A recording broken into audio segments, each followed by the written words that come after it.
Good afternoon, guys. Good evening, actually. My name is Adina, and this is another episode of Healing Waters. So, thank you for um, joining. Thank you for clicking on video. If you are already a subscriber, thank you for subscribing to my channel. I'm actually not the girl who watches their subscriptions, but YouTube actually will send you updates, monthly updates about the growth of your channel. And so I'm always reminded whenever I get new followers or views, and I never um, intended for a lot of people to watch. I may not get a lot of likes. I may not get the amount of subscribers that it seems like I should get. However, I see the views. I see how many times these videos are being viewed.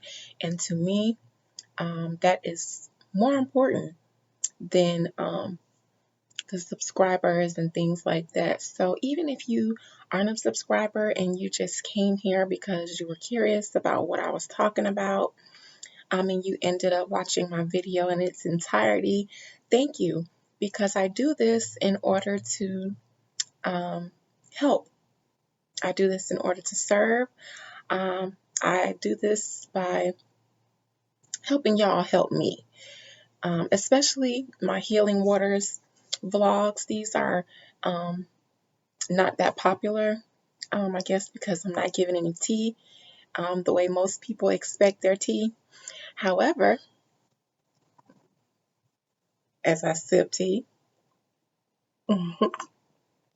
however, these are the most important videos that I do so far, not just for myself, but for everybody else, because I'm using my life and my experiences and my knowledge and wisdom about certain subjects and topics in order to um, help myself understand um, things that go on in my life, and also use myself as a case study for you all.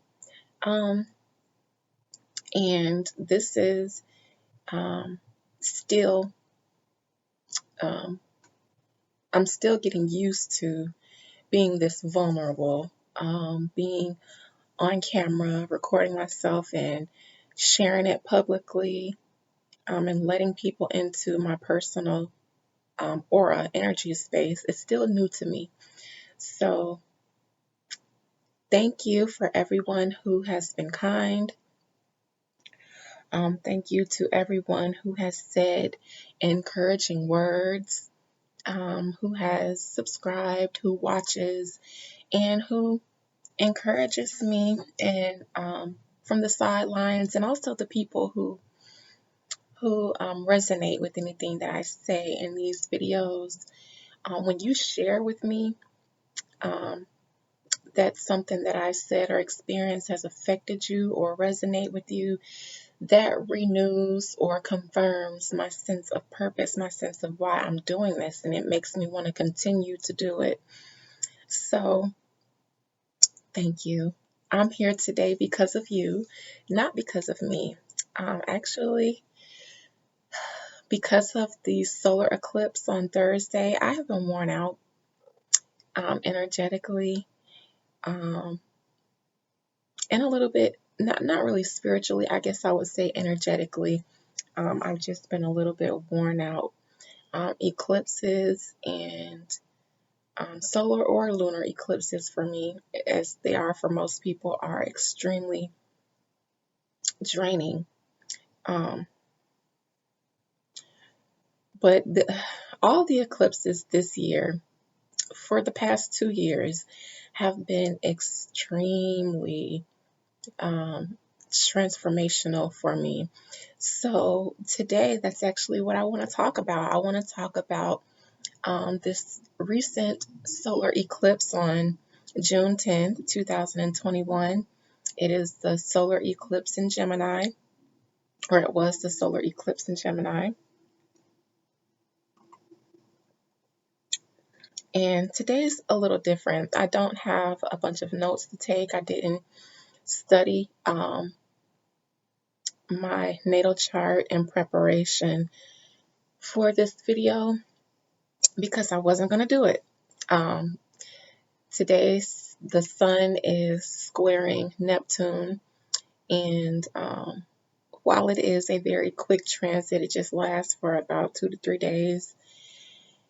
I feel it. I really feel it. I just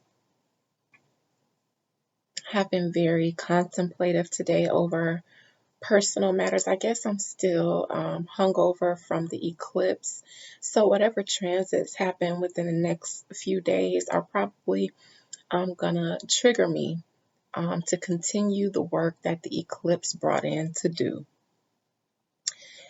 So I know a lot of people who aren't into astrology um, aren't aware of how they may have been affected by the eclipse, but I hope that by me sharing my solar eclipse experience with you guys, that it'll help you to understand how it may have affected you in your chart, or it will inspire you to go look into it, because solar eclipses, lunar eclipses are super, super, super important. Um, they represent fated events. Most of the times, things that are completely out of our control. For instance, and some of the things that I experienced in my eclipse was life, new life with the birth of my niece, and death with the death of one of my in-laws. Um, and so depending on where the eclipse happened in your chart, what axis is on, you can get an idea of the purpose or the message or the lesson that the eclipse might have brought in for you or might have closed out for you. So with that being said, I have my tea and my favorite mug. I always say this is my favorite mug because it was a gift from one of my favorite people. So, and it's unstoppable. She who cannot be stopped. Um, and it made me feel good because I felt like it was given to me at a time where I did feel stoppable. I felt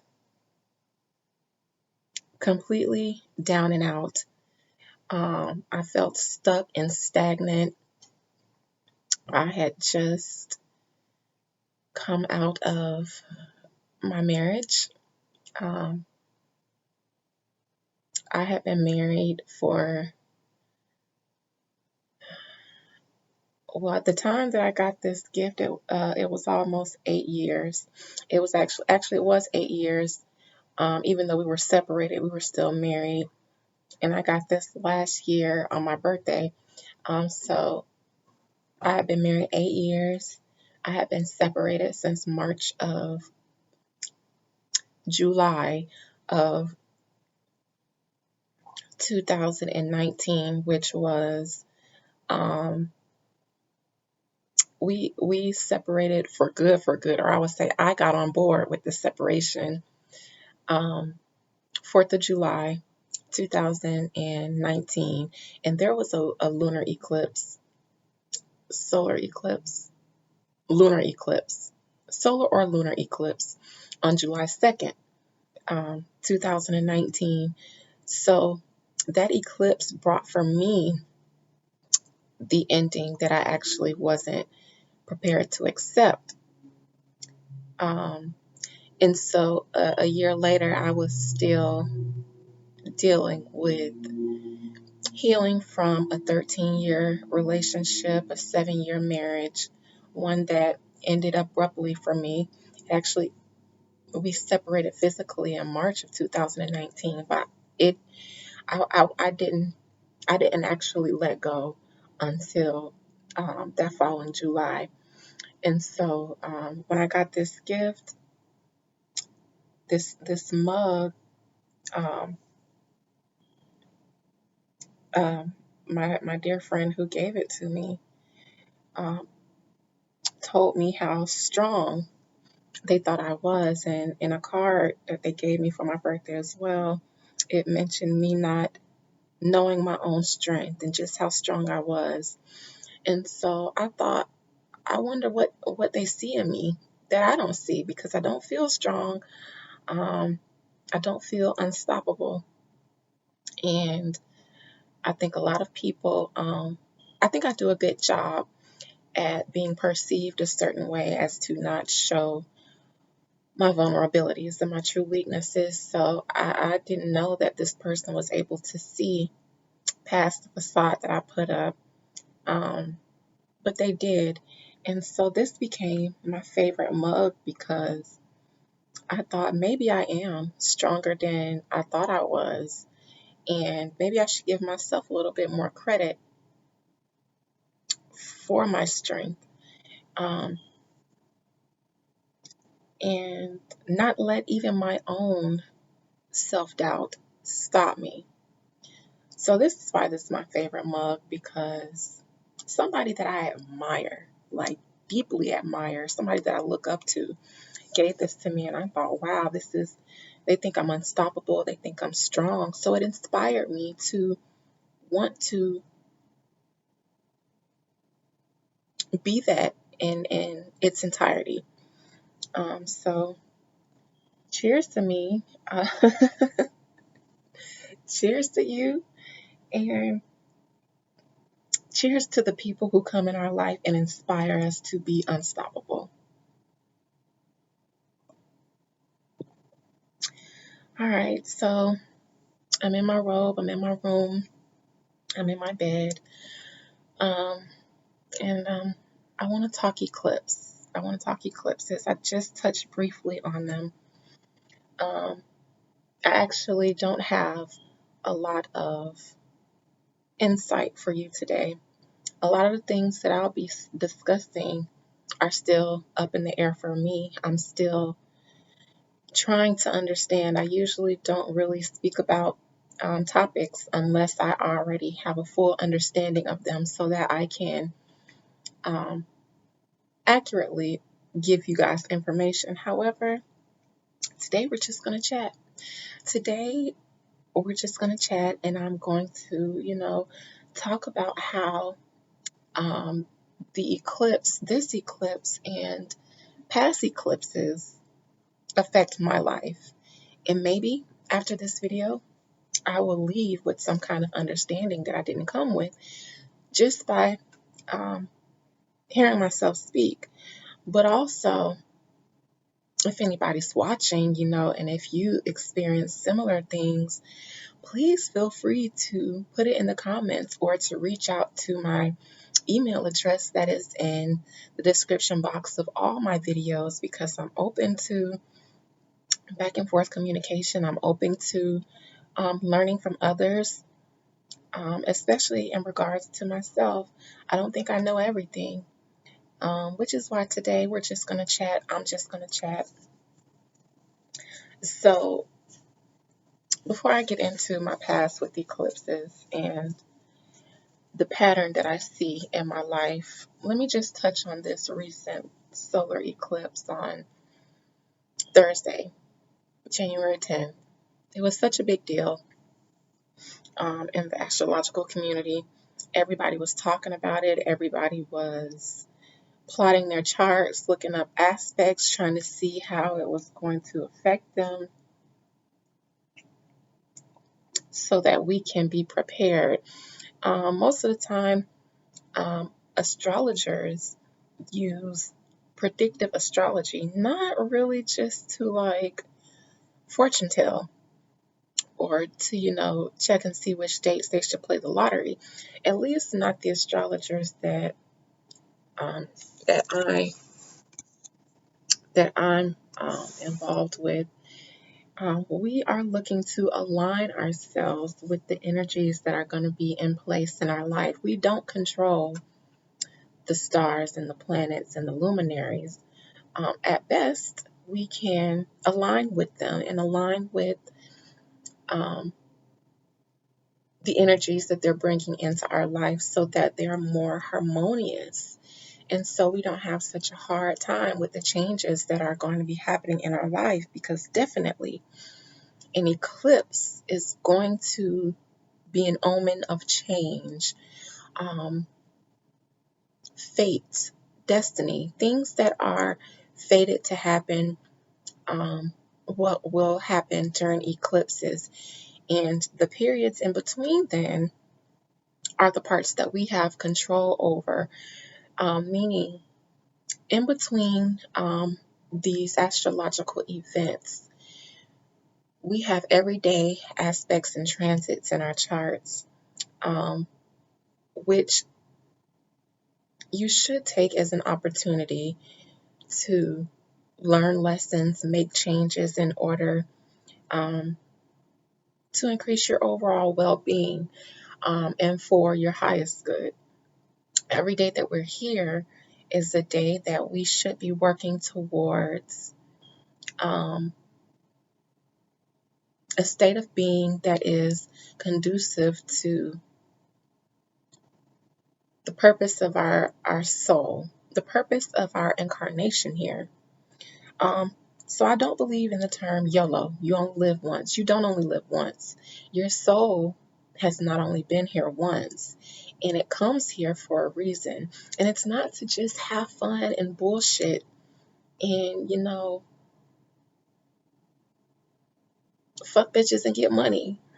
Like, that may be a part of it. However, for me, it's important not to lose sight of the fact that we are here for a purpose.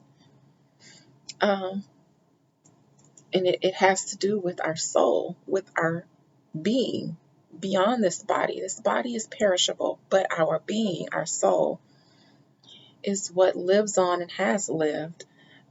So every day for me is an opportunity. Even if I mess up, there's a lesson in that, and there's an opportunity. So when it comes to eclipses for me, I'm nervous because I'm hoping that I learned all the lessons and did the work that I was supposed to in between the last major astrological event, so that these eclipses don't come in and rip me to shreds. Because since 2016 and mostly 2017 to present, I have been ripped apart. I have died. Adina, as everyone knew her, is dead. She is dead, um, and she'll never come back. Um, and this was done in the most traumatic way for me. Um, and as traumatic as it was important for me to be coherent and be fully present and aware during these processes, because I wanted to make sure that I learned the lesson from them. When they were happening to me, I was thinking, you know, God is trying to destroy me. And that was only, in the time where I was weak, when things were first happening, and, I was just, woe is me. But that usually only lasts for a day, maybe a few hours with me, because I instantly go into meditative mode. Um, and that's something actually that I had to learn throughout a series of life lessons and transformations. That when something that shakes me out of my comfort zone, or something happens that triggers me or traumatizes me, I will stop, or I will cut off my period of mourning, or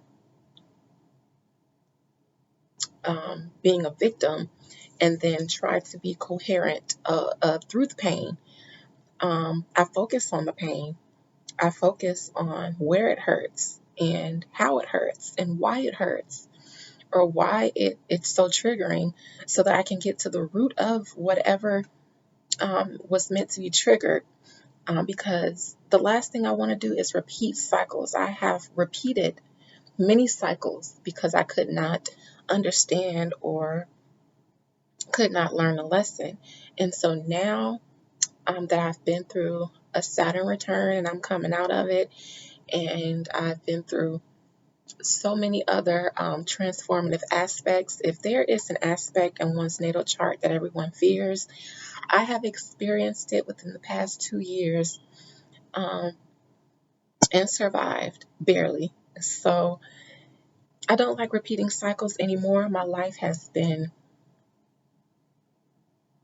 it's been enough for me to know I'll do whatever it takes. I'll learn whatever lesson. I won't fight it because I want to learn it. I want to get it over with so that I can enjoy a new period of life that isn't so painful.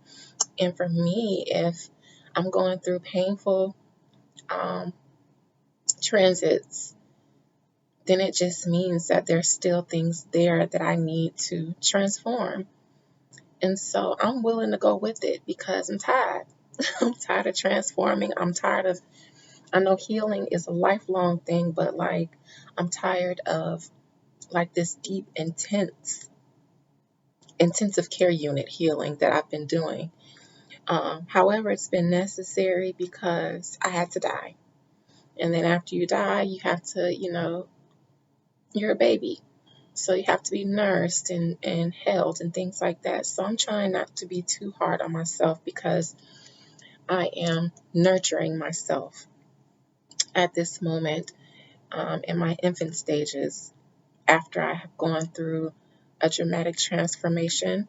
And I'm sure you guys will see that if you even look at the videos on my page, you'll notice the difference. You'll notice that there is just a bunch of music at one point, actually, starting from about 2017 or 18.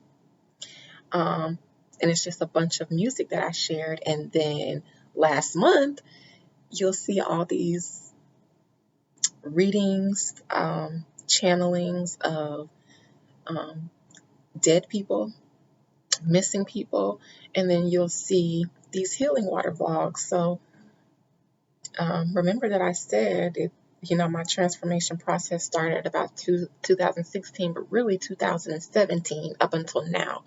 So if you even look at my YouTube page, you will see um, receipts. Me being here right now is a receipt. So this eclipse took place in my second house.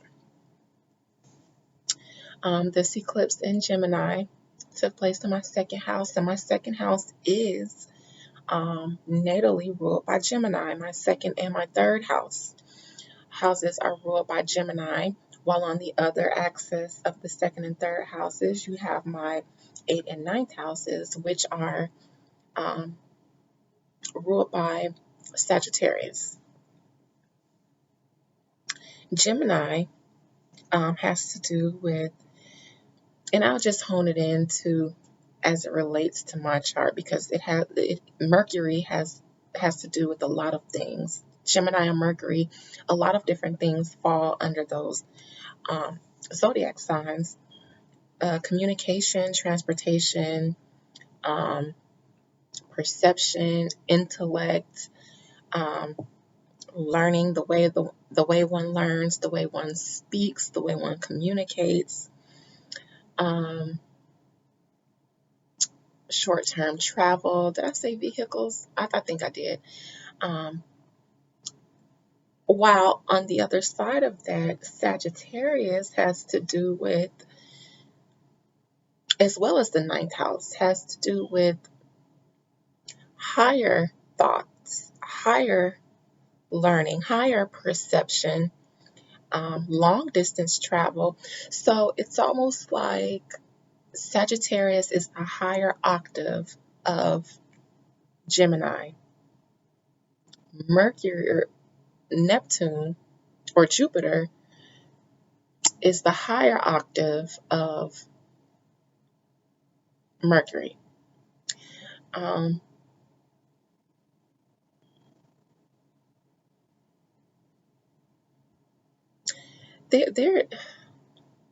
there's an element of expansion in both, because even with Mercury, through learning, which is mercurial, you can expand your intellect. And Sagittarius is ruled by Jupiter, and Jupiter is an expansive planet. It's the most biggest planet that we have. So it's expansive. It brings expansion. So one is the higher octave of the other.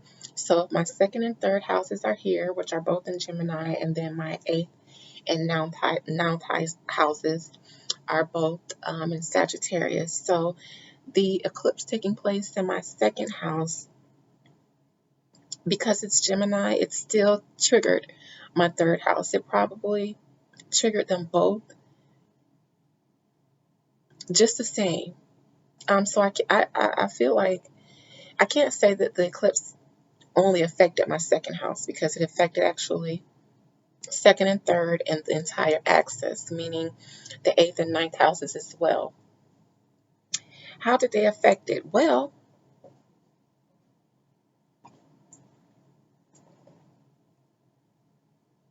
I'm sorry, I have to be nosy and peek out the window.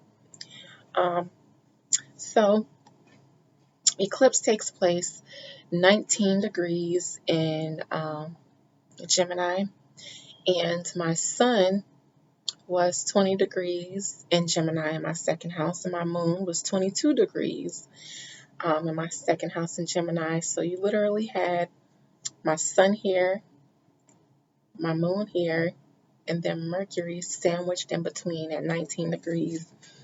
And then my north node was also in my second house at 10 degrees. So not just did this eclipse affect those houses, but it also triggered, and not just mine, but everyone's, it also triggered your nodes, because your north node will probably have been in the house that the eclipse was in, meaning your south node was in the corresponding house. And my south node was in the eighth house, while my north node was in the second house. And so that told me a lot of things, especially when I start to see how the eclipse was beginning to affect me. And I'm one of the people who the energy doesn't wait until the day of the actual astrological event or afterwards to start infiltrating my life. I always feel energies way earlier. I feel like they're stronger as they come in versus the day of. So prior to the eclipse, I would say the week prior, my dreams had been different. I know I spoke about my dreams before in one of, I think, my first or my second video, because my dreams are a part of my gift. They're a part of how I function. So everyone who knows me personally knows that at some point in your interaction with me, I have shared with you a dream that I had and what it meant. You don't get past dealing with me without hearing about a dream I had and what it meant either for me or for you. That's just the way I work. I have a lot going on in my 12th house natally. So I'm a dreamer. It's one of my intuitive gifts. So I don't just do astrology. I don't just do card readings. My dreams are a big part of the package, my psychic package. So I pay close attention to my dreams. And they had been very Mercury retrograde-ish lately. At least that's just what I was thinking. I was thinking, okay, well, I'm having these dreams because it's Mercury retrograde. I had been thinking about all kinds of people that I had dealt with or interacted with in the past. And I mean, years and years and years, like my teenage years. And I didn't realize at the time that um, the eclipse was taking place 19 degrees in Gemini. And so the things that I was dreaming about from my past were within the past 19 years. Um, 19 years ago, I started high school. It was 2002. I think it was June actually of 2002, around the solar eclipse 19 years ago, which was also on June 10th. Maybe that's the day I started school. I have to look. If it was on a Thursday, then that was the day I started school because we started high school on a Thursday.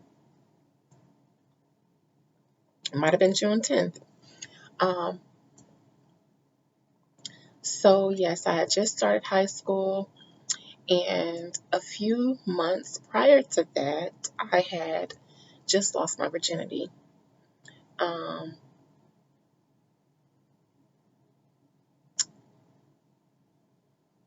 and that was the aha for me when I started thinking back on what I was doing 19 years ago. For all these people from like my high school years to be popping up in my dreams, I'm like, oh, the fuck was I doing 19 years ago besides starting high school? And then I was like, oh, okay. I had just lost my virginity, and my high school years were great. I did not have a bad experience of high school. Um, I wouldn't say that I was the most popular girl in the world, although um, I was pretty popular. Um, my senior year, I was senior class president. I was on homecoming court. I did the Miss Ocala, Miss Silver Springs pageant, and actually won People's Choice Award. Um, I was a news anchor. You know, I got along very, very, very well with all crowds. Um, So what I remember most about my high school years was fun. I had a lot of fun throughout high school. My grades were never an issue for me, so it's not like I was under a lot of stress to not slip up with my schoolwork because that's getting good grades for me. I could do that in my sleep. Um, so I had a lot of fun, but I was just like, what? I didn't date. I would say have boyfriends and things like that. So when I got married, I would say that that was my first real relationship. The person that I married, um, and we started dating after March of 2006. So I was right before I graduated high school in June of 2006. So I was already 18. Um, but prior to then, I just, I dealt with people. We talked. I had little talking relationships, but there was no one that I could have called my boyfriend or was like a serious, serious relationship. And that was actually by choice. Um, and I've always been that way. So it's not like I had like a significant relationship to draw on from 19 years ago, other than the one with the man that I married. However, losing my virginity um, was the major thing from 19 years ago. And so that is what I honed in on to figure out how to summarize this 19-year period and what lesson I was supposed to learn from it as it related to an eclipse in my second house. But before I get there, the dreams that I had been having a week prior to the eclipse, I thought it was just due to Mercury retrograde because not only was this a eclipse in Gemini, but Mercury, which rules Gemini, is retrograde. So that's a lot. So I'm having dreams about my best friend from high school. I'm having dreams about guys that I might have like had crushes on. Never acted on or anything like that. Just like people that I thought were really cute. Might have flirted with or things like that. Might have talked to on the phone, things like that. Um, but it was so random because I'm like, my dreams are important to me, and I don't often dream of other people. So if a person shows up in my dream, that's rare, and I pay close attention. However, these people are just like, the dreams were so random and they were happening every day. But the way they would make me feel in the dream is what I couldn't dismiss. It wasn't the actual dream in itself, it was the energy of the dream. For instance, the lighting in the dream, the way everything seems so dreary. Like today, it's supposed to rain. Actually, it was supposed to rain all day, so the sun isn't shining.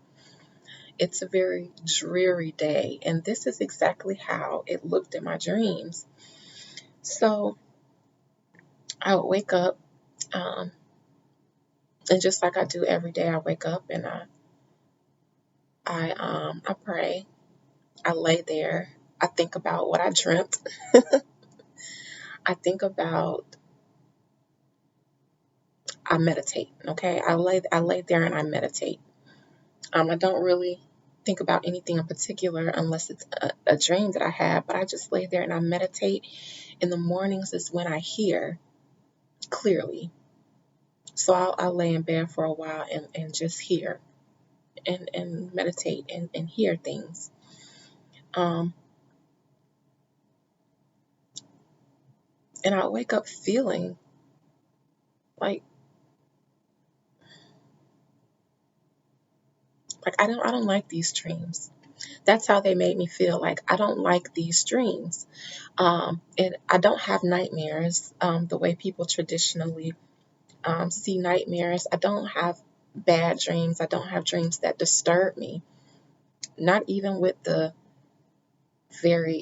astral travel or the lucid dreams or the prophetic dreams, or even when I encounter entities in my dreams, I'm never afraid because I never usually have a reason to be in fear.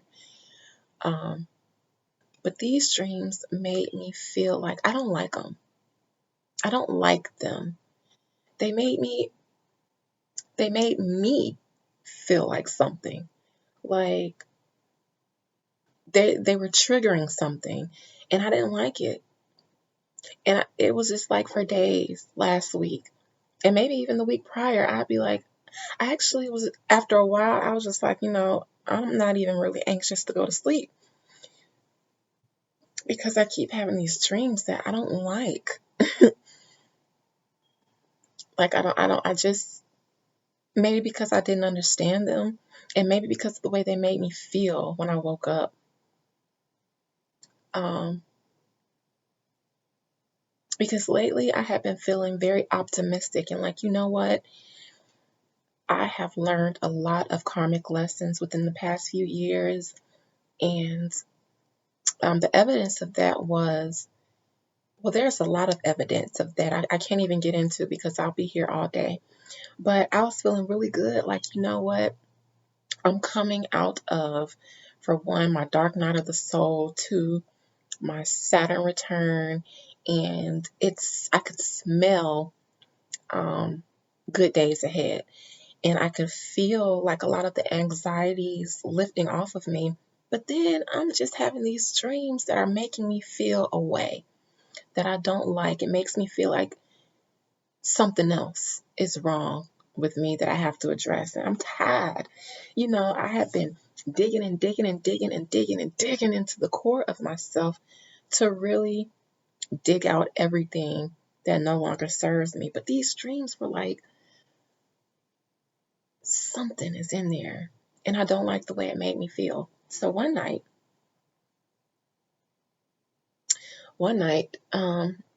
either this past weekend or maybe Monday,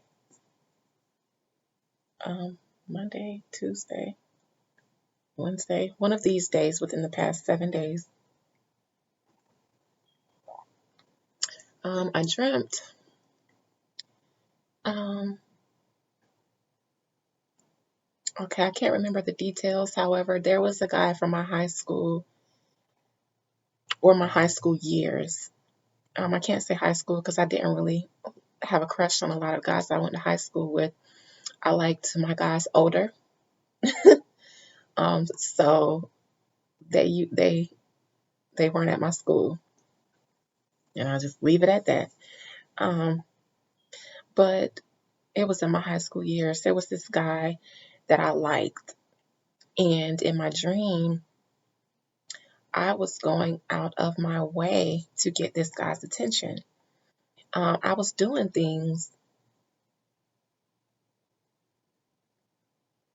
that played me, like I was playing myself in this dream for this guy's attention. For instance, in the dream, this guy would come around and, he would talk to me, he would smile, it would be lighthearted, but I wanted him to want me.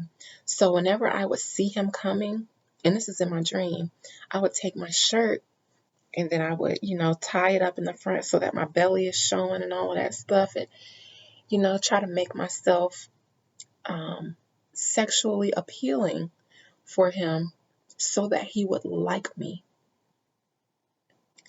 And I woke up from that dream and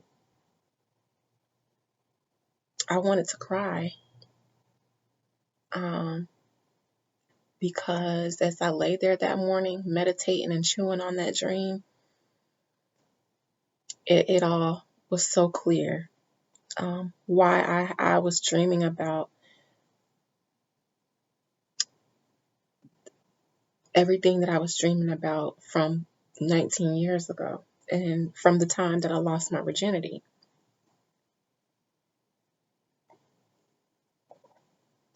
So for me to tell you what it meant, I got to tell you the story about me losing my virginity. I'm not going to tell the whole story, but um, my cousins, three of them, um, my girl cousins that I looked up to, they were like 2 and 3 years older than me, and I wanted to be just like them. So whenever we would get together or we would have sleepovers at our grandparents or one of their houses at nighttime when we were supposed to be, going to bed, we would be up like teenage girls talking about boys, talking about boys, talking about music and talking about boys. They were at the time, uh,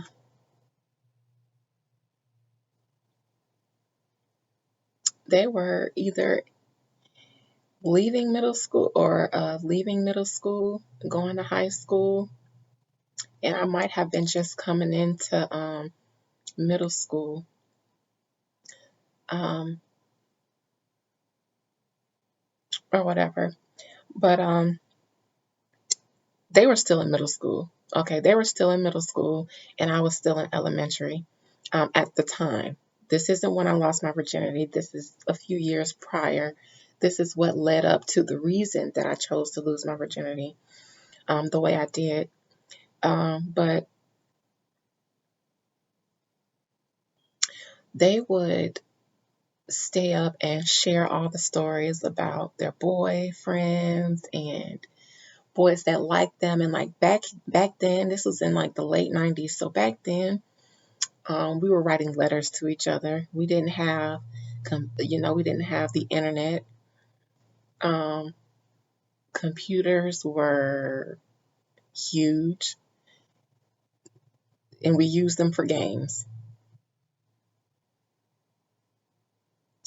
And that was it.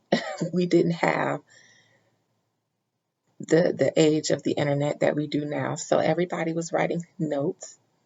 Um, and my cousins used to keep their notes and like in binders, and they would have binders and binders and binders, thick binders full of notes from like different boys, and they would read them and talk about them, and I'd just be laying there listening and soaking it all in. Like, I can't wait till I get to middle school so I can get letters from boys so I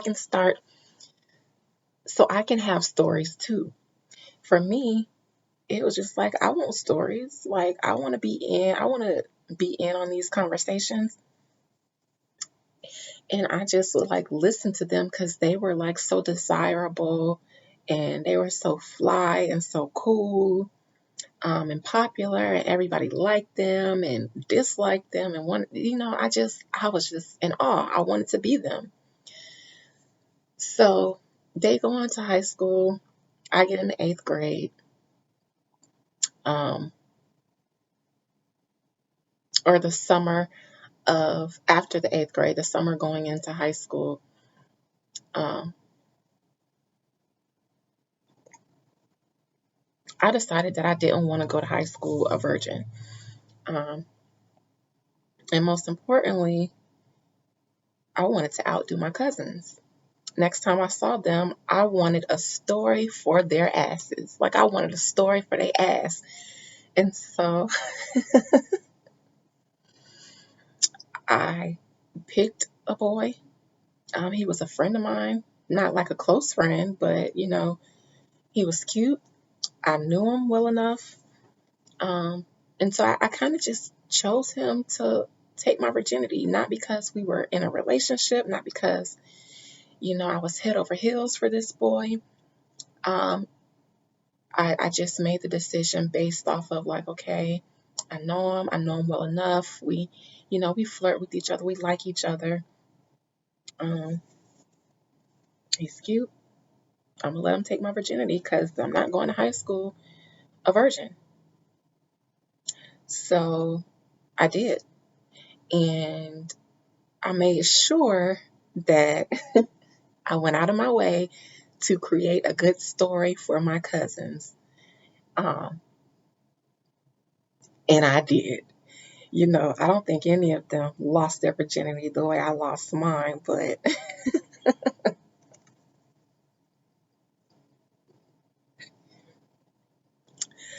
I can't tell y'all why I'm laughing like this because that's just too much information for you guys. But I had a story for them, and it blew them out of the water. And shit. Okay, so anyways, sorry. Okay, so I did that, and then I didn't have sex again for a while, but that set the tone for um, all of my intimate encounters moving forward, each and every last one of them. And unbeknownst to me, the reason that I lost my virginity wasn't just the reason that I thought in my mind. There was an underlying issue behind that. And the underlying issue was the lack of value that I had on myself. And that's what I learned about the eclipse triggering or taking place in my second house. The second house deals with value, um, monetary value, the value that we put on money, the value that we put on our assets, the value that we put on um, material things, but also how we value ourselves, because the first house is the house of self.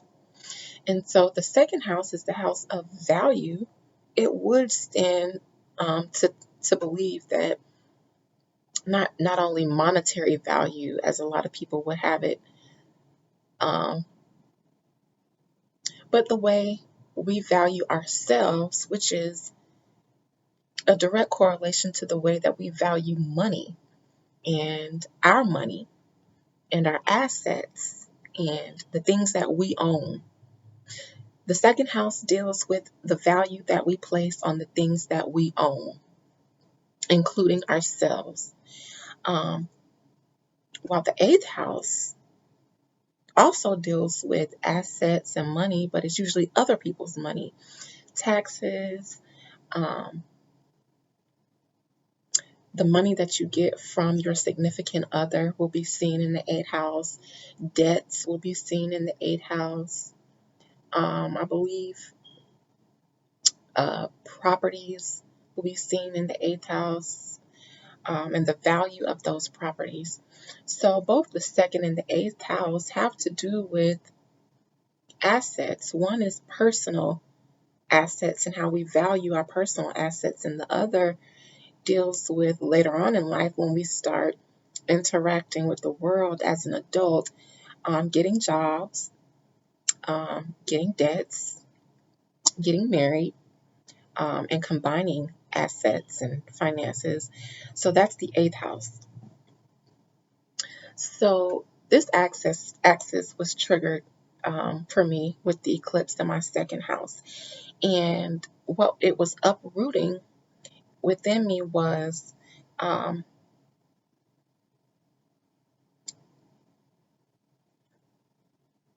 the value that I place on myself, because that is the root of the value that we place on anything else. Um, and it taught me a lot about my finances just by looking at the value that I put on myself. So 19 years ago was when I made the decision to physically devalue myself by giving my precious virginity away because I wanted to be seen in a certain light by others. Remember, I said the eighth house has to do with others' finances and other valuable assets. So, um, the eighth house is traditionally ruled by Scorpio. However, mine is ruled by Sagittarius, and my seventh house um, rules. Scorpio rules my seventh house. So the way other people see me um, is usually how I um, base my own self worth. I'm sorry, I need to take a look at my chart for a second.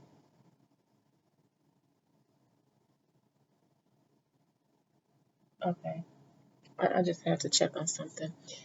So yeah, um, and actually Mercury and Pluto are in my seventh house natally. So with Mercury natally being in my seventh house, but now it's in um, my second house with the eclipse was bringing up to me the fact that I base my self worth based on how people that I interact with in any sort of relationship see me.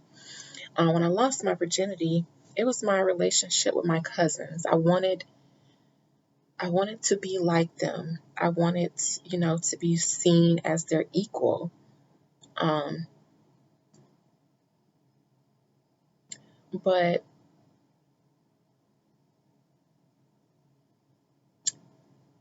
it wasn't just them. Um, because prior to this, I think that was just a manifestation of what was already there. Um, as I touched on in my first video, my childhood was traumatic. My father went to prison when I was 7, abruptly. And I also mentioned that the day that happened, after I ran into the same room that I'm sitting in, after seeing my father's face on the TV for the world to mock and ridicule, I ran into this room and I don't remember what I did for the rest of the night. I don't remember how I got through that night as a child or what I told myself to cope. I do remember thinking, though, what was wrong with me? Um, what's wrong with me? I internalized that event as something being wrong with me or me not being worthy. And I don't know how. It must have happened in this room somewhere, something that I thought, something that was going through my mind as a 7-year-old in the situation that I was in. And nobody was in here to tell me otherwise. So whatever I thought in my mind, it stuck. And it stuck with me up until now. So I remember feeling unworthy. Um, not good enough. I felt like I had to become um, what other people wanted me to be in order for them to love me. And that is something that I have maintained throughout my life and my interactions with others. Not that I have been fake and phony, because I don't think one can keep up that facade like that um, that long without them true selves shining through. However, when it came to boundaries, when it came to upholding my self worth, there were none because there was none. And I didn't know that. I didn't realize it. Even if I thought that I had self worth issues, which I was aware of, it just never clicked the way it did after I woke up from this dream. Um, so when I lost my virginity, the way I just gave it to this boy, just gave myself my power, something something so precious. I just gave it away. And then afterwards,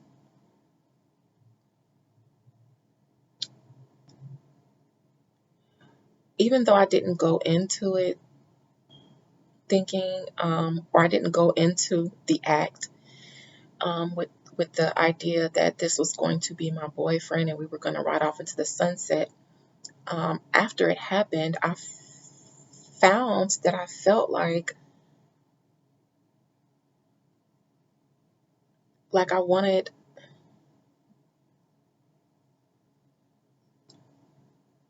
I became self-conscious. Um,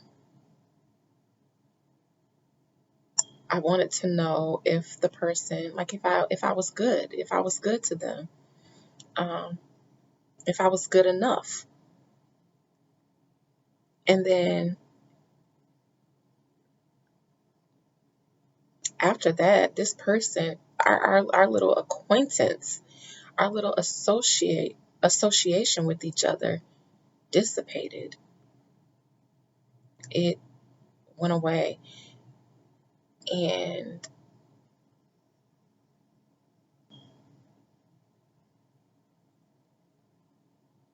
I think I'm just realizing right now what that did to my self-esteem. Um,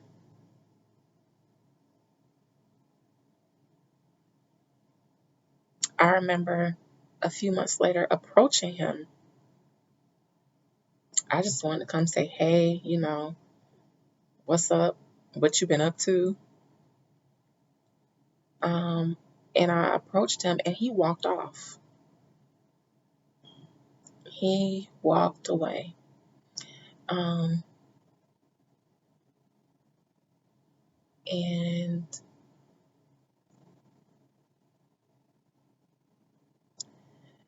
so this is my first time revisiting this incident, um, revisiting the way that it made me feel. Um, as I said, I didn't really anticipate doing this video, so it's very raw. But I think whatever I felt as a little girl when my dad left, I felt then. I felt the unworthiness because I had given this boy my virginity. And he took my virginity. Um, but it's just like we weren't even friends after that. We were friends first. We weren't even in a relationship. So for him to be acting that way with me when we were just friends, I couldn't understand.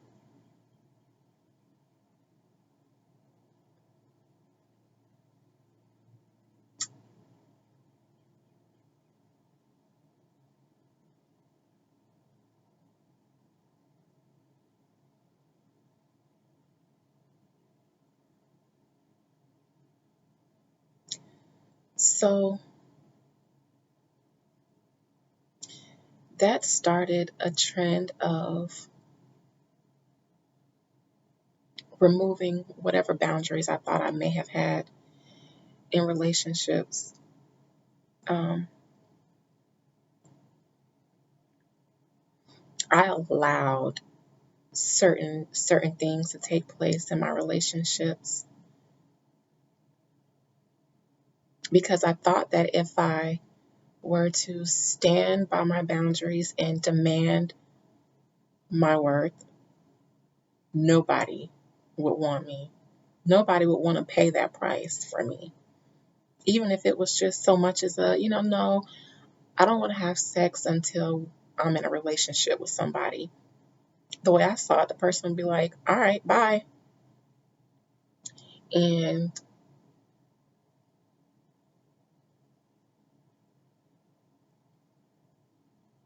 I just felt like the only way to have somebody want me was if I didn't demand anything for myself. So I learned to play myself. I learned to sell myself.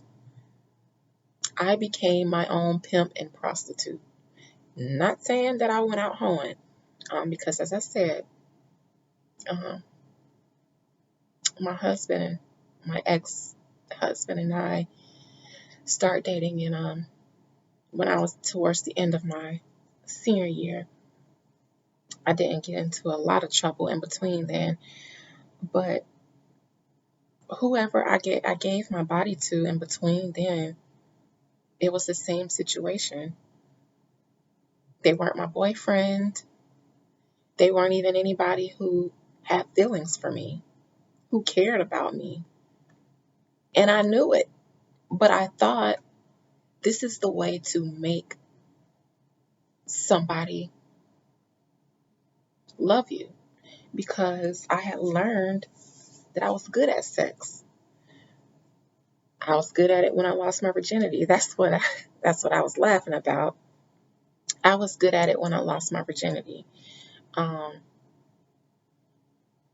I knew I was good at it. I knew that if they didn't see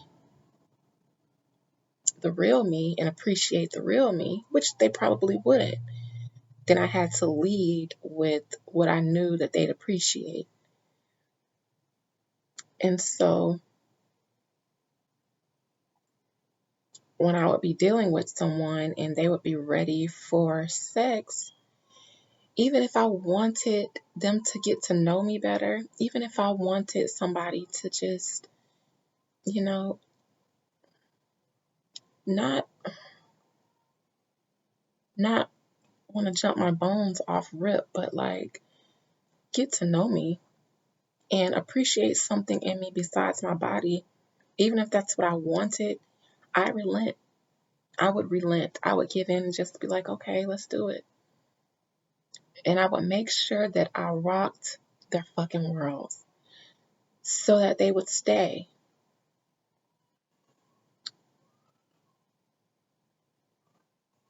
But, they never stayed. None of them became my childhood sweetheart.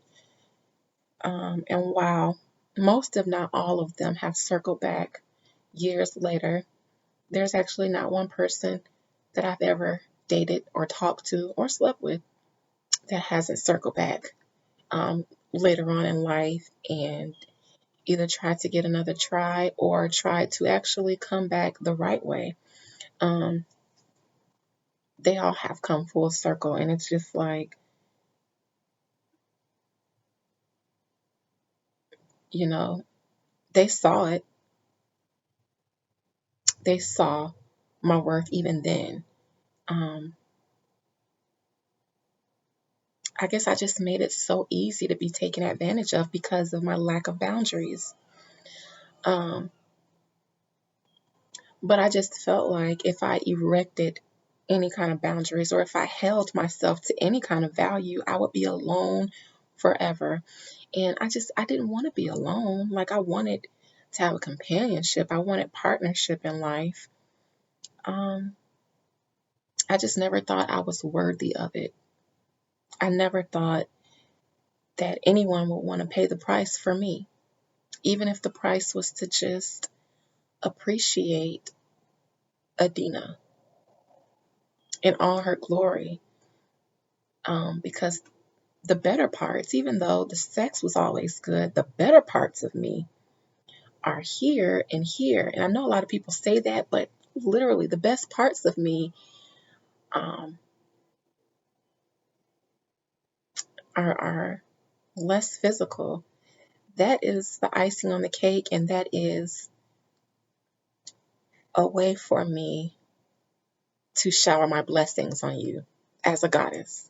However, my true power um, is the package, and I was afraid that no one would want to purchase the package.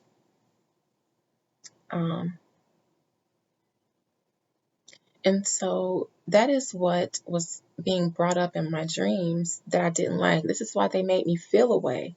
This is why they triggered me because I didn't even see all the ways that I attracted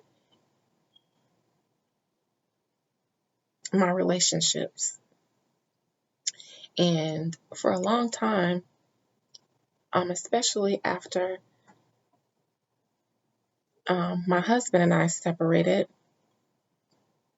I I decided that I no longer wanted to be in any more marriages or relationships. I thought that I would, spend the rest of my life just chilling. Maybe I talk to people, maybe I date around, but I wouldn't give my heart away ever again. I wouldn't become emotionally involved ever again. But even that was me playing myself. It's just like what it really was my marriage failed, and I felt like I wasn't good enough. Again, even after 13 years and 7 years of marriage, for someone to just come home one day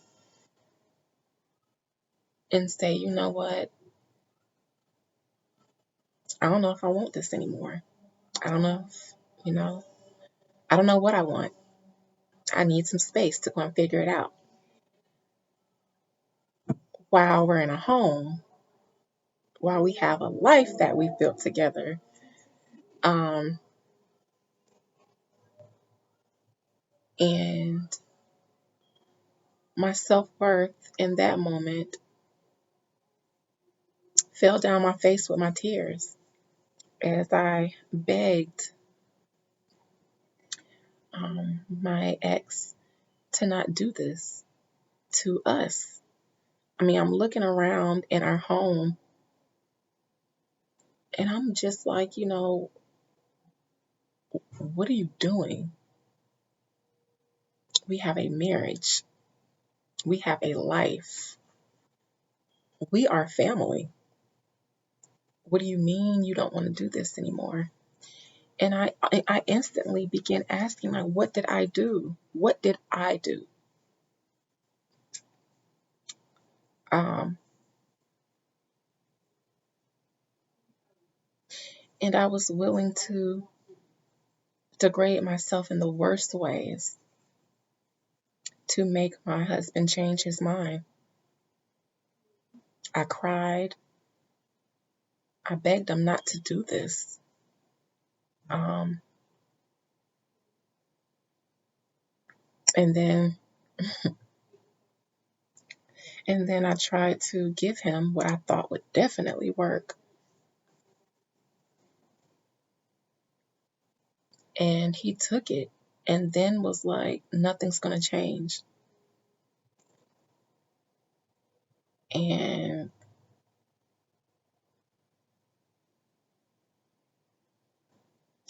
I didn't know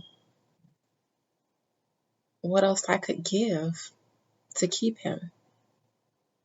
I didn't know what else I could do. I didn't know what else I could become to keep him. I had failed because,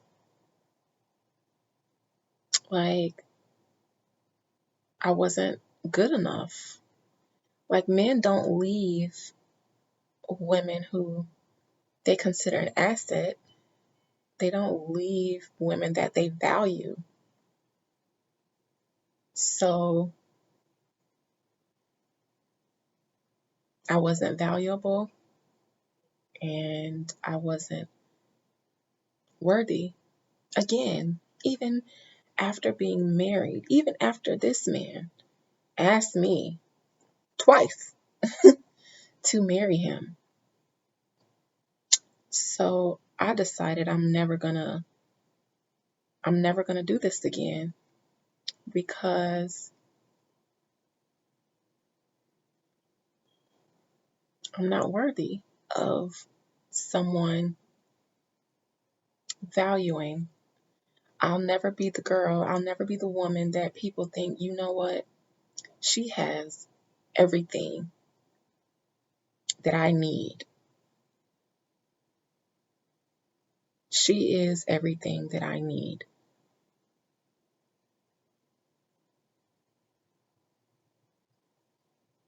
Um, so I just,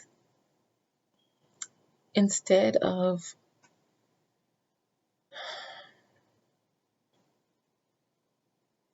I just gave up after 2000, March 2019. I gave up. I gave up, not because I was bitter or angry, or not even because I had a bad taste about marriage. I enjoy being in a partnership because I think I make a great partner. I'm not talking about a great girlfriend. I'm not talking about a great wife. I'm talking about a great partner. This is how I see relationships, partnerships. And with all of my skills, abilities, and assets, I really believe that I make a great partner. However, I never seemed to attract someone who saw that value. I thought my husband did because we had been together for 13 years and married for 7. Um, and there was nothing that I wouldn't have done to save my marriage.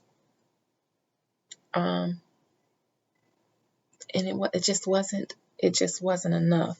At no point did I stop and think, well, maybe, um, you know, we have outgrown each other. Maybe we were never supposed to go this far. Never did I think that. I just instantly thought that I wasn't good enough, that everything was wrong with me.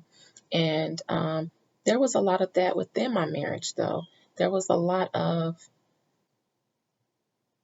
whatever issues that we had in my marriage, they were always my fault.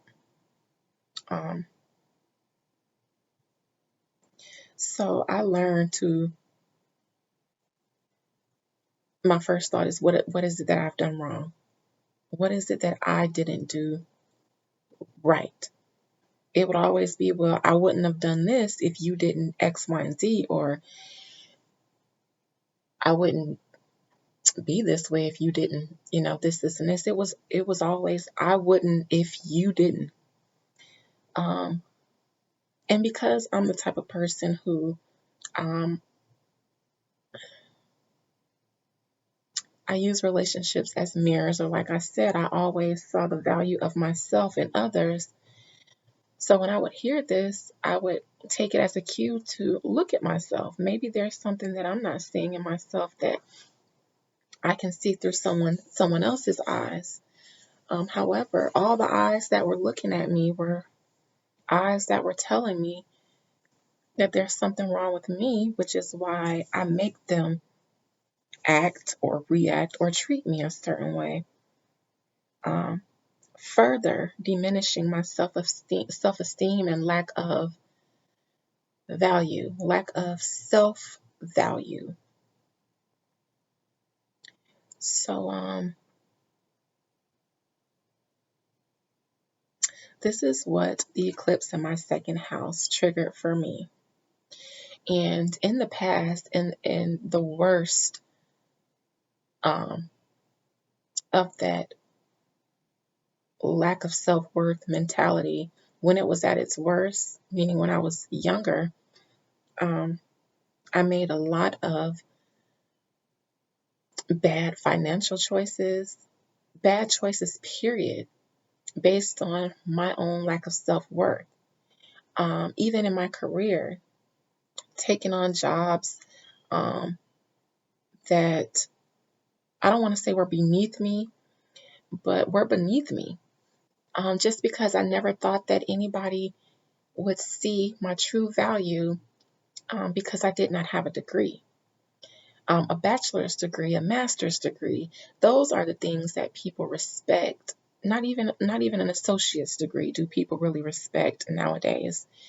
Um, and so even though I can function with these people, outfunction these people, it's almost just like that little piece of paper validation because I didn't have, it made me feel like I couldn't go out and actually get what I deserved, even though I'm fully competent. I have all the skills and abilities that people go and get degrees to acquire. I have them naturally. However, because of the way that I felt other people saw me, that is how I measured my worth. So I took the bare minimum. And even when it came down to me actually being in a situation in my career where I could negotiate my value, I sold myself short because I'm like, they're not gonna they're not gonna give me this because I don't have a degree. I don't have the degree that everyone here has, even though I have literally got to the position that I was in based off of my own merits. Working in HR, working as an executive assistant, doing accounting, being responsible for corporate credit accounts, reconciling our international overhead every month, meaning paying bills for our offices in Hong Kong and paying their bills, dealing with international currencies. And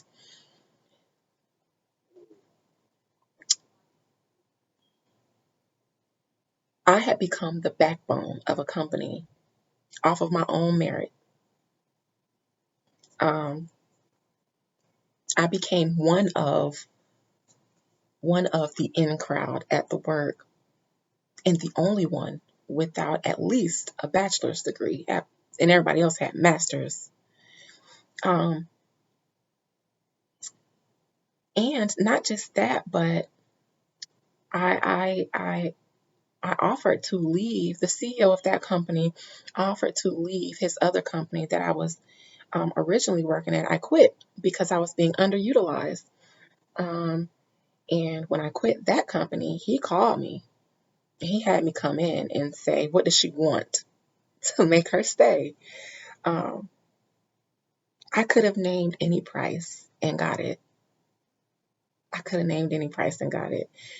But I didn't see my worth back then. Like I wasn't where I am now. I, I I lowballed myself. I still, you know, chose a salary that was higher than what I had been making, but what, he jumped on it so quickly, and I realized almost immediately the mistake I made.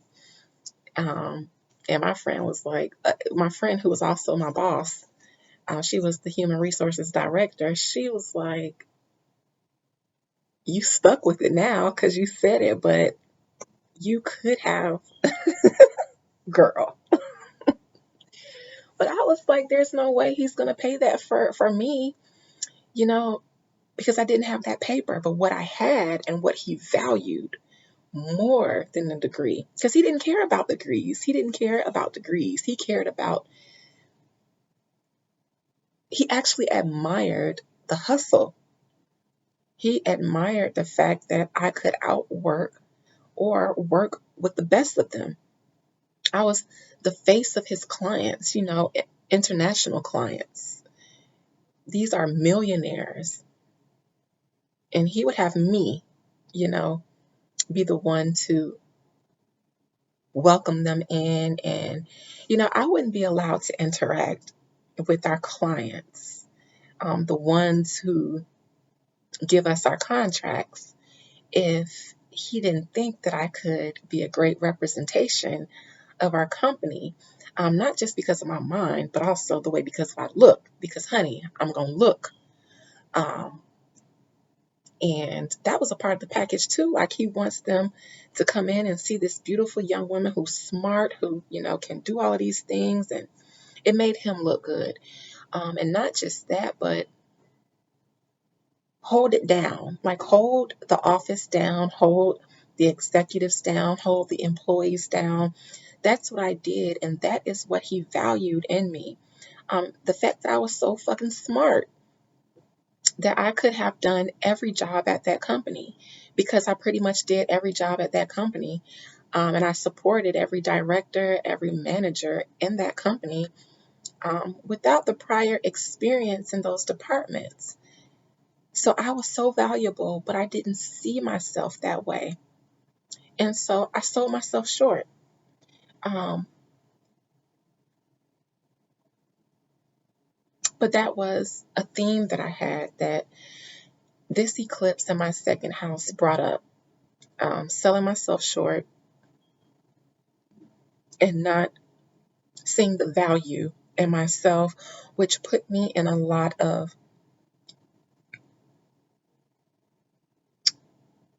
hard situations because the lessons that I needed to learn in value were hard.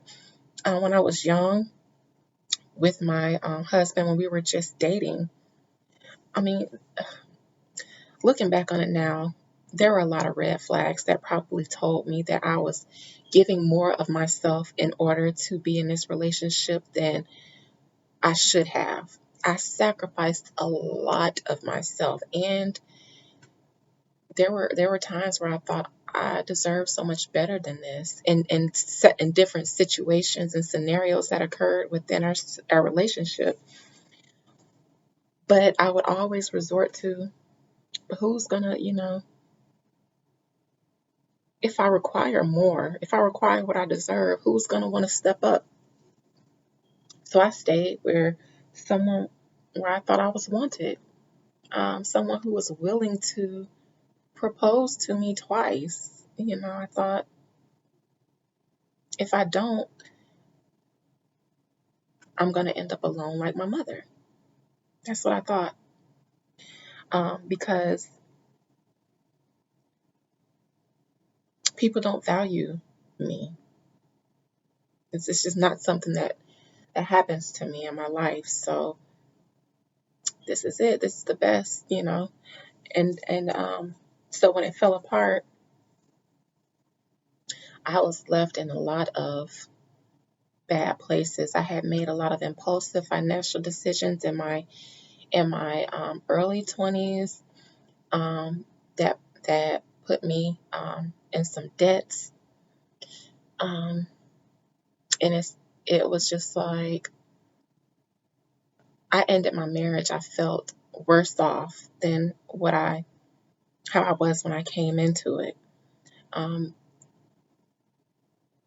but looking back, it all boils down to the lack of self-esteem and the lack of value that I put on myself, um, which made me make decisions based on the here and now, or make decisions based on um, temporary needs or things that would come up, because in the long run, it's just like, well, this is my life. Like, I'm I just don't see myself being able to live the life that I always dreamed I would, because I'm not worth it. I'm not worthy of it. So the place that I was in was the place that I felt like I would be in forever, because that's what I deserve. That's all I was worth. And I never thought that I'd be worth anything more. Even though I saw my real value, I never wanted to believe in it. And I definitely never thought that I would stand in it.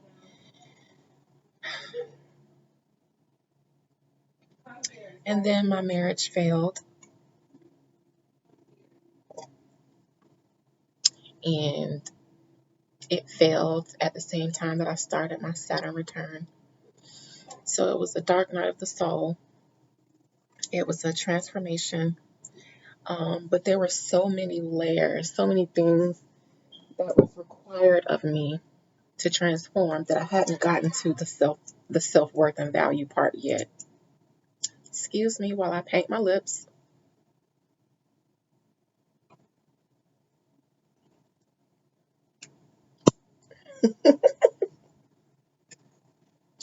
So I began the transformation, but I hadn't completely let go of my husband, of my marriage. And he was adamant that he wanted space. And so what I did was I gave him space, because I think it began, that began the process of me learning to value myself. Because when he said, and then he stood on it, this is what it is, this is what I want, I mourned that night. The next day, I resolved within myself, I'm going to leave. I'm going to leave, because I always told him I will fight through anything for this marriage. I will never give up unless you decide that you want to give up, because I will not stay somewhere and force someone to be with me when they don't want to. So that's when I was just like, okay, this is your cue. And I gave it I gave it a few days to see if he would change his mind. Nothing changed. He would come home from work as if I wouldn't exist. Um, so that following Thursday, he left for work. And when he came home, I was gone. And I remember I left on the train. And I remember at the train station, as I was waiting for the train, I kept looking back to see if he was going to come for me. And he didn't. He never came for me. And even after I left, and that was in March. So between March and July, when I decided that this was it, I was still holding on. And he was so cold. It was probably the most brutal to me that he has ever been. I'm sure he was out doing whatever it is that he felt like he needed to do, while which was why he wanted us to be separated. And me trying to hang on, it seemed like was getting on his nerves. Like, I just couldn't get the picture that he wanted to go. So I remember I made a joke about I have family down in South Florida. We lived in Fort Lauderdale, and I have family in Palm Beach, and they were doing a big 4th of July party that they did every year. And I was going to go, and I was going to hope to see my husband, and that we could reconcile. And I made a joke. I literally was joking a few weeks before. I was like, I'm just going to come back home with all my stuff when I come down for the 4th of July, and just come back home.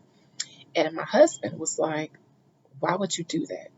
That is so selfish of you.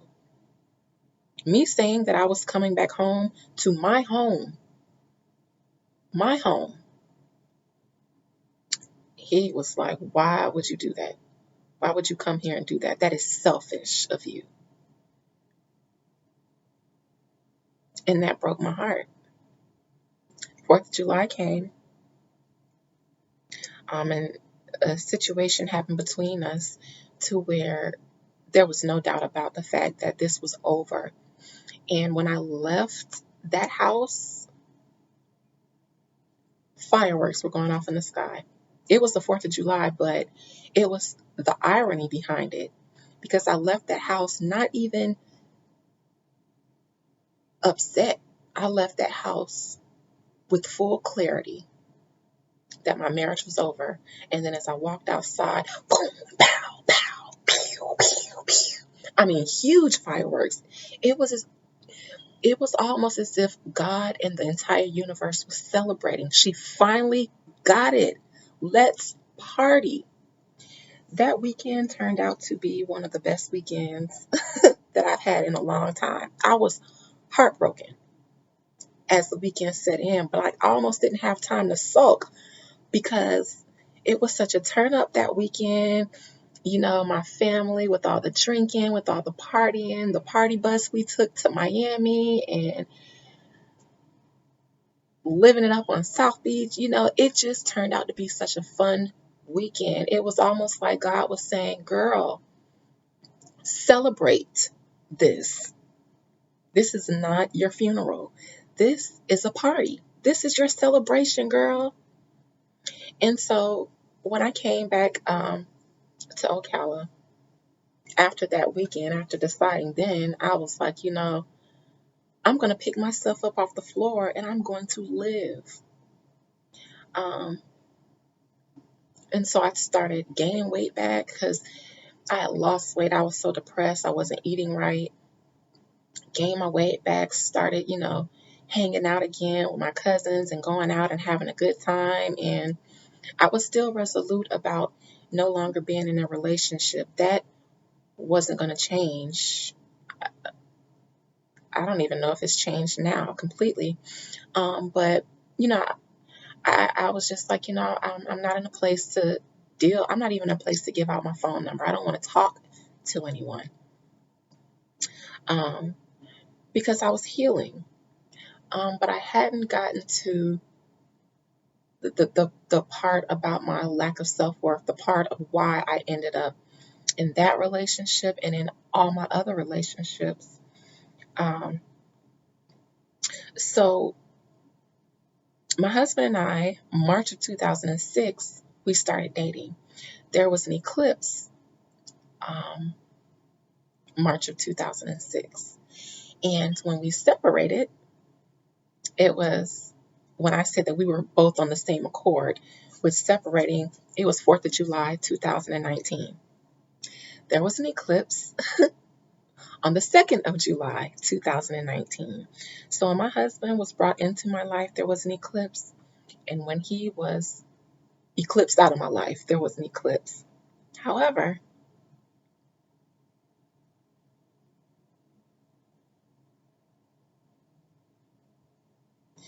I also encountered someone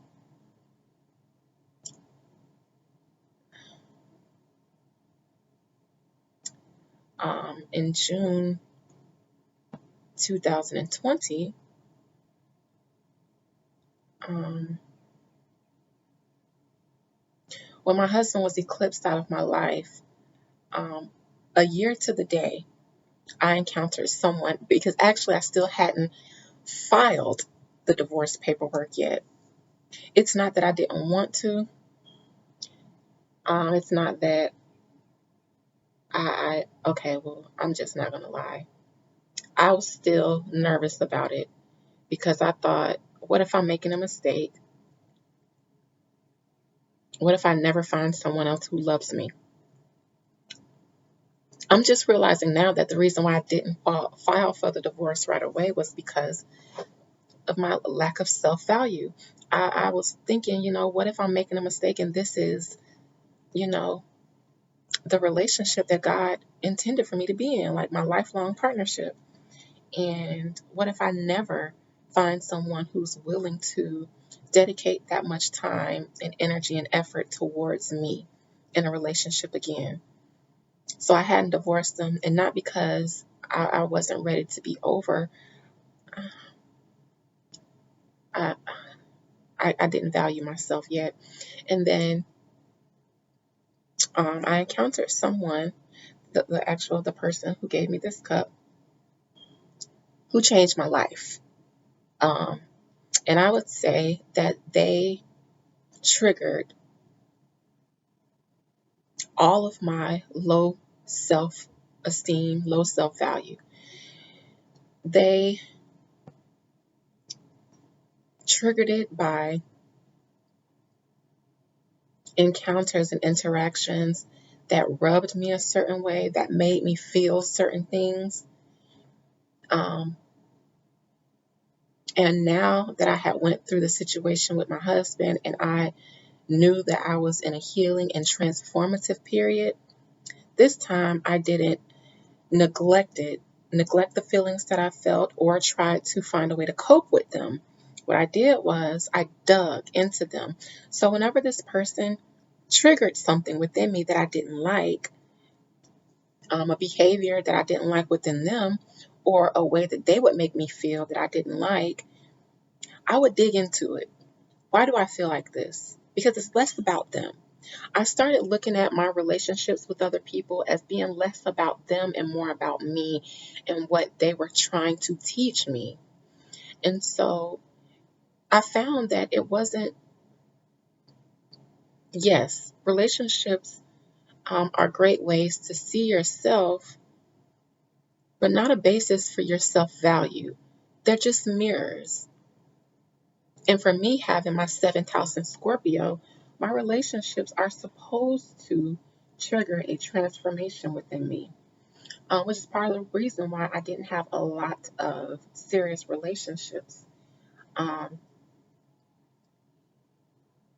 because the ones that I have trigger me, and they teach me things about myself. And prior to my husband and my marriage, I would have never saw what was really lying underneath. But because my marriage failed during my Saturn return, dark night of the soul, and all of that, and because I was already in the mode to heal and look underneath my subconscious, when this person came along and started triggering me, I'm like, okay, what am I supposed to learn about myself from this? And ding, ding, ding, ding, ding, ding, because that's exactly what I was supposed to do. And because of that, I found out that I was pimping and prostituting myself. And I found that out in a dream. I mentioned at the beginning of this video that I do not have normal dreams, and I do not dream about other people often, especially people outside of my family. And my dreams are usually, if you're in my dream, you either represent something or someone else, or there's a message in my dream for you. However, in this dream, and I'm not going to go through the whole dream, but in this dream, I was sitting in a bed in a cheap motel, and I was sitting in front of a mirror, sitting Indian style, like I'm doing now, looking at a mirror, just like I'm looking at myself in this camera. And when I looked up at myself, I was sad. And it's almost like I was waiting in that room on someone. So I almost felt like a prostitute in this cheap motel in my dream. And it seems like I was anticipating a John. So a person walks in, and the door is behind me. I never turned around. I continued looking at myself in this mirror. And the person came in, and they sat down on the bed behind me. And they kind of straddled me. And I looked down at their feet, and it was the foot of a monster.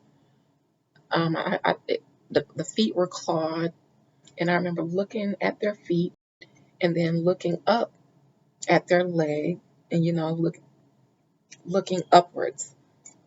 They had regular human leg. It was just the foot that was a monster. But as I started looking up the rest of their body, it was regular human. Um, and then before I could look all the way up back into the mirror, because remind you, I'm looking down at their feet, I'm looking at their legs, and I'm making my way up.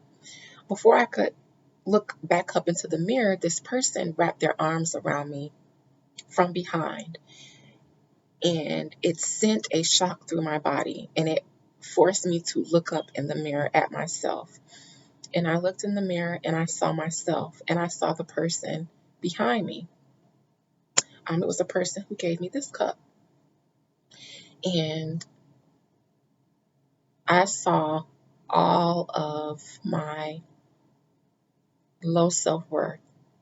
When I woke up from that dream, it didn't take any interpretation for me. That's where I got the term pimping and prostituting myself, because I was sitting in that cheap motel waiting on a John. The door was behind me, so it's almost like I didn't even care who came in. I was going to give myself to them because I didn't value myself. Like a prostitute, it doesn't matter who comes in, as long as they pay you, you're going to give them a service because you don't value yourself. But this person, and actually, I saw their foot as a monster because when they came into my life, I was afraid of them. I used to call them the devil. Um, but as I looked up their leg, meaning as I got to know them, I started to see them differently. But it wasn't until this person hugged me once. And what happened in the dream happened in the physical. This person gave me a hug, and it sent shockwaves through my body. I felt something I'd never felt before, ever, ever. Um, and so it manifested in the dream so that I can understand what it was that happened. And this person mirrored me, or came into my life to show me the root of all of my relationships. The root. At a time where I said that I would never get into another relationship because I didn't feel like I would be valued, this person who came into my life as a friend showed me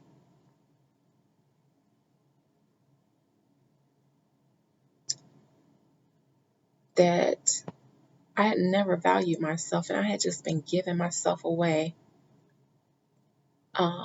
hoping that someone would love me one day. Prostitutes, they don't not want love. They just don't feel worthy of it. So pimping and prostituting myself, because nobody else had to do it. Nobody else had to sell me out. I played myself in order to pretend like I was being loved when I never was. I never knew. I never knew what it was. And I didn't know that until that moment, until that dream. Um, so that is when I began to see that I think I deserve something more. Um, and I started consciously making efforts towards changing the way I interacted when it comes to my self-worth. So with this eclipse, the dreams that I had were showing me, first of all, that I was right, that I had full clarity, and I had already begun the work because I realized in another dream that I didn't value myself, and I had actually started making changes towards it. And this eclipse in my second house was confirming that was the lesson of this whole 19-year period, starting from when I lost my virginity before around the eclipse in 2002. to this same solar eclipse in 2021. This eclipse happened at 19 degrees. So it was the culmination of a 19-year cycle, a 19-year lesson. And yes, I learned it. Um, so this eclipse was not traumatic for me, like it was for a lot of people. It wasn't as traumatic as it could have been had I not learned anything these past 19 years. Um, so what happened on a physical, mundane level during this eclipse? Well, um, I am almost completely divorced. My divorce will be finalized in a few weeks. There was a piece of paperwork that I was missing that needed to be notarized, and I got that done on Monday. Um, and I'm not sad about it. Some people were telling me, they're sorry for my loss. I don't think myself or my ex feel like there's a loss anymore. We're in a good place. We're on good terms. We're not enemies. We are cordial, and we respect the growth in each other. So for me, this is a good thing, because I've learned the lesson that I was supposed to learn from it, and he learned the lesson that he was supposed to learn from it. And so now we can move on with another cycle in life. Also, um, a major debt that I got into, um, dealing with someone in my husband's family, was paid off this week. Monday or Tuesday, actually. And I had no idea that it was going to be reconciled. Um, but out of the blue, I got a check, and it was leftovers from this debt that had been paid. Listen, this thing has been being held over my head for about a decade. And I thought that it would be a miracle. I would have to get a lump sum of money before I was able to pay it off. It's gone. It's done. And it came unexpectedly. Um, so it's a marriage that it was a debt that I acquired through my marriage. And my marriage has come to an end, and it's pretty much finalized. And the debt that was associated with it came to a complete end, and I'm free from it. So not only did I start my relationship with an eclipse, but I ended my relationship with an eclipse. And in that relationship, at the beginning of it, I got a debt. And then with this eclipse, the debt was, I'm free. I'm free from that debt. So because I did the work on my self-worth, my most valuable asset, I learned my 19-year lesson, and I begun to value myself and uphold my own boundaries. That was, I'm not going to say the reward, but cause and effect. So that was the effect of my efforts, the reward for my efforts. Um, the effect, because the cause was me putting in the work, not just for my self worth, but the value that I put on everything around me, money, assets, and things like that. I've learned a lot of hard lessons within the past 19 years, and I got it. I got the lessons. I got the message in the lessons. And so I can come out of that cycle.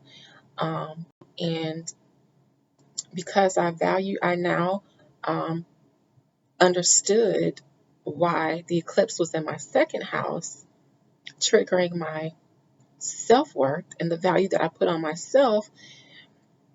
the house on the same axis of my second house, which is my eighth house of other people's finances, other people's assets, debts, IRS, tax debts, debts acquired or assets acquired through marriage, that was resolved.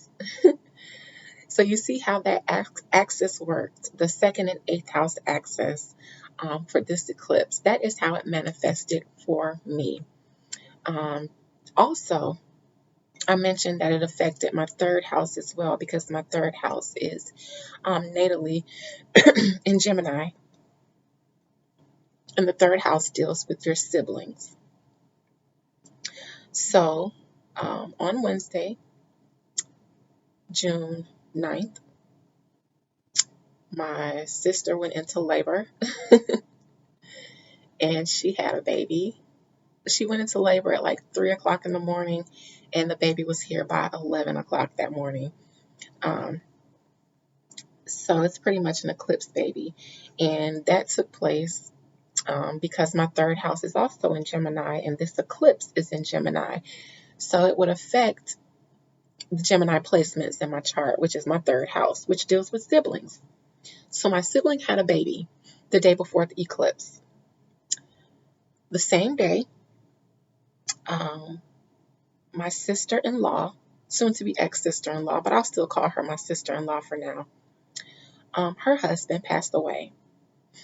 This was the sister-in-law that I was most close to. Um, the closest in-law, the closest relationship with the in-law was with her. She was my husband's baby sister. She was the youngest. Even though she was about 10 years older than me, we still vibe the same. Shout out to Nicole. Rest in peace, Blue. Um, but on the same day that my blood sister had her baby, my sister-in-law's husband passed away. And actually, it was the same time of day that my sister's baby was born. I just didn't find out until later that day. So, because my third house was affected,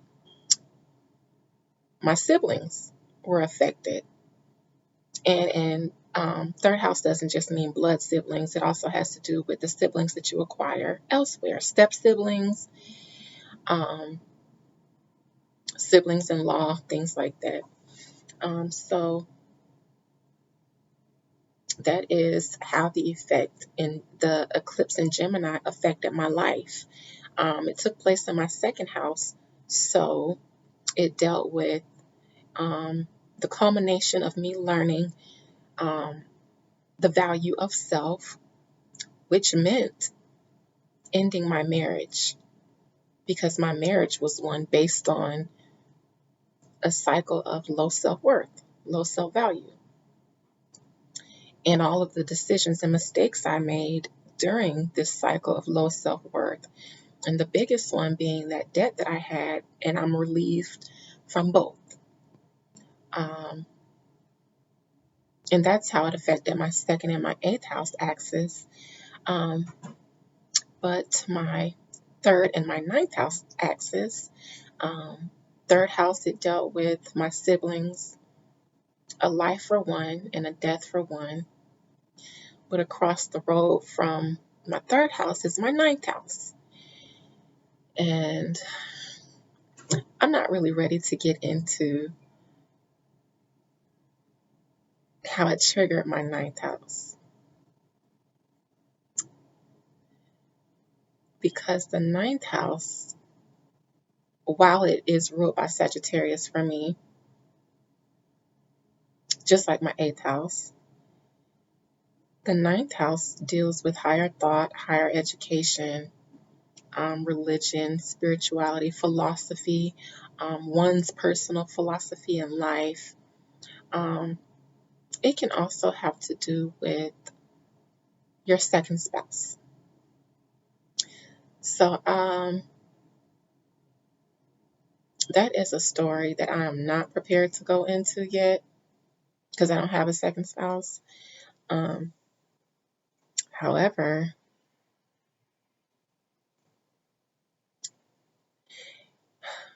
I would have to be open to that idea again. I'm still a little weird about it, so that's why I'm not ready to really go into how it triggered my ninth house, but it did. Um,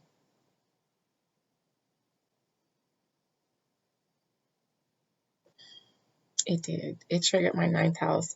But in one of the ways that I am prepared to speak about as I wrap this video up, just under 2 hours, sorry, but not sorry, is my thoughts. Remember I said that um, the ninth house is kind of like the higher octave of the third house. Sagittarius is a higher octave of um, Gemini to me. Um, so it's like the thoughts and beliefs that I had about myself in my childhood in my third house have evolved to something way higher and something more Jupiterian, something more evolved, something of a more spiritual nature. I have evolved, I have transcended, I have grown, I have learned. So that would be represented in my ninth house. Across the axis from my third house, um, where I learned the things that I learned in my childhood, especially regarding myself. So, and my third house is actually natally where Chiron sits.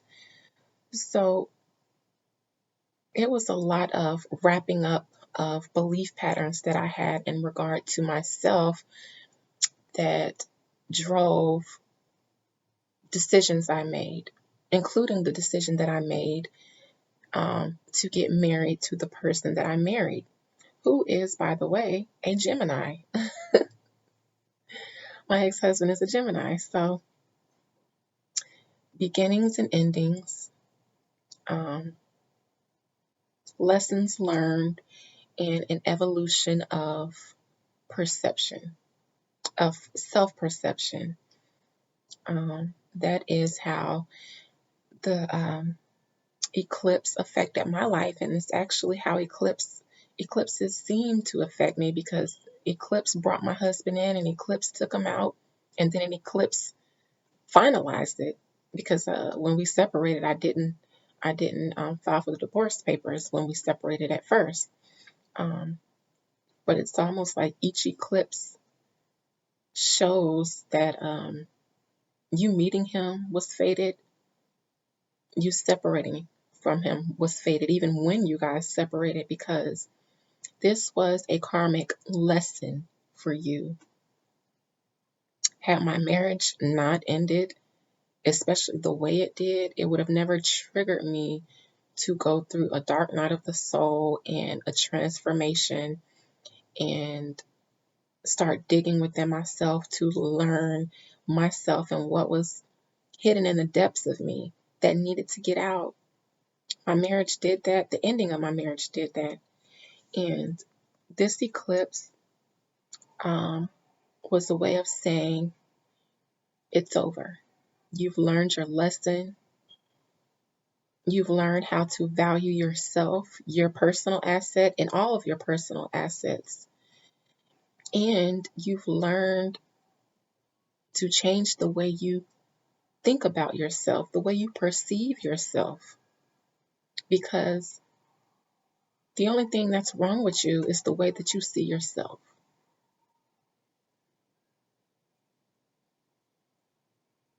So, with that being said, I'm going to end this video. I didn't mean to go on for 2 hours, but my healing water vlogs are a lot longer than my readings because they're healing waters. So I thank you guys for watching. If you watch this in increments, that's fine with me. I'm appreciative of it. And, if you want to, in the comments, drop down and tell me how this solar eclipse affected you in your natal chart. And if you would like to see how this solar eclipse affected your natal chart, if you've never looked at your natal chart before, please feel free to contact me. My email address is in the description box below. and I'd be willing to take a look at your chart and um, walk you through it, um, so that you too can understand why you're here and the lessons that you're supposed to learn in between, with all the transits, aspects, and astrological events. They're all here to um, build us up, tear us down, and build us up. That's what they do, and that's what we're here for on this earth, to learn lessons. So, thank you guys for watching another Healing Waters. Um, Cheers to me, cheers to you. Until next time.